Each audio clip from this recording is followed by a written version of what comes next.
Lionel had been out of the hospital for only a few days when the potluck invitation came. The host lived in the first-floor apartment of a Near East Side duplex separated by a tiny cul-de-sac from the wide-bottomed cottages that fronted Lake Monona. Noise of an undifferentiated party variety drifted out into the deep blue cold, meeting Lionel under the sunroom window where he had stopped to peer inside. He felt powerfully anonymous out there in the dark, looking in on all of them.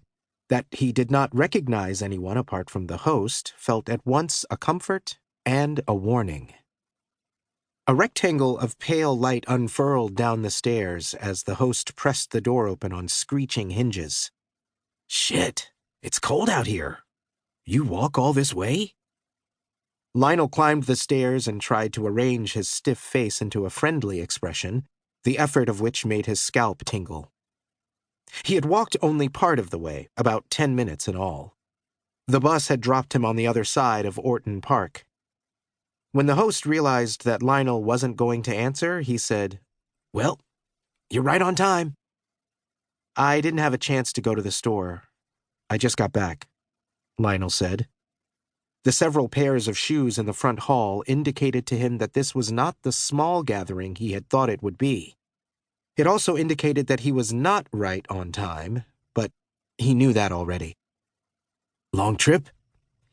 The host wrapped his arm around Lionel's lower back and pulled at him until they were very close, at the threshold of the apartment, but not yet inside.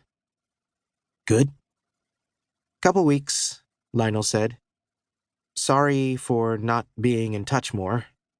"It's a busy time," the host said, in a way that wasn't entirely not passive-aggressive. Lionel turned his head a little, out of reflexive guilt, and the host's dry lips grazed the corner of his mouth. "Thank you," Lionel said. "It's good to see you. Let's talk tonight. Catch up. It's been forever." "Yeah, let's." A few of the guests sat around on mismatched chairs and on the floor, holding plates of damp vegetables and grains. The improvised nature of the gathering diluted the strangeness he felt standing there alone, because although he was clearly a latecomer, the rest of them didn't seem to belong to one another in the way that friends sometimes could. There was no operating logic to their association that he could see.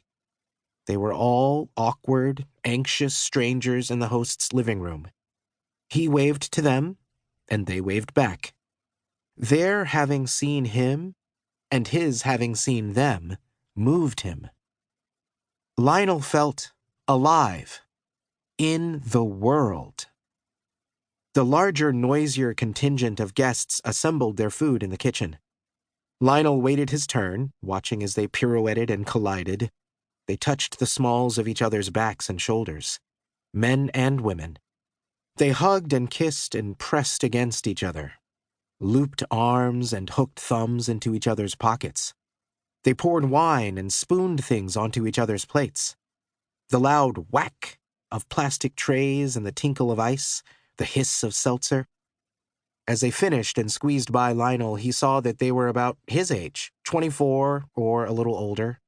They smelled like tobacco and bright vegetal things, orchids, hydrangeas. They said hey and hi and excuse me, and he stepped back to let them pass.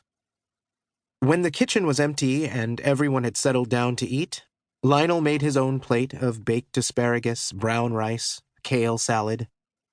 He leaned against the flaking yellow counter and pushed the food around until it had all been drawn across and through itself.